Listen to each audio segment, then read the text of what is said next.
Maharashtra TV आपल्या हक्काचा media. Osmanabad Lok Sabha मतदारसंघातील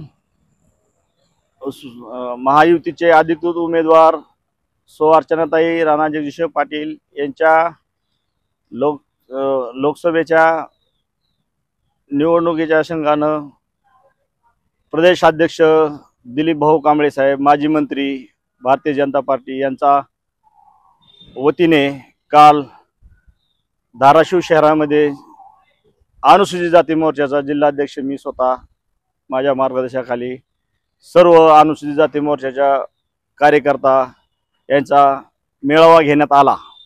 या मेळाव्यात माजी मंत्री दिलीप भाऊ कांबळे यांनी सर्व अनुसूचित जाती मोर्चाच्या कार्यकर्त्यांना संबोधित केले आणि सौ अर्चनाताई पाटील यांना या जिल्ह्यातून या लोकसभा मतदारसंघातून भरगस्त मताने निवडून देण्याचे निर्धार केला आणि 2 ते 3 लाख मताने त्यांना लीड मिळावी असे त्यांनी कार्यकर्त्यांना सुचवले आणि मीही या जिल्ह्याचा अध्यक्ष या नात्याने सर्वांना अनुमोदन केलं आणि आभार व्यक्त केले।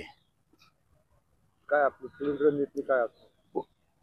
पुढील रणनीती आमची अशी आहे की गाव वस्ती तांडा झोपडपट्टी जिथे भी अनुसूचित जातीचे लोक राहतात त्या प्रत्येक गाव वस्ती तांड्यातील जाऊन त्यांच्याशी संपर्क साधून त्यांच्या अडीअडचणी आणि त्यांना या महायुतीच्या उमेदवाराचं चिन्ह जे आहे घड्याळ याच्या अनुषंगानं सर्वांच्या भेटीगाठी घेऊन त्यांना सूचित करण्यात येते आणि त्यांना कुठल्या योजनेपासून दूर असतील तेही आम्ही त्यांना सांगणार आहोत।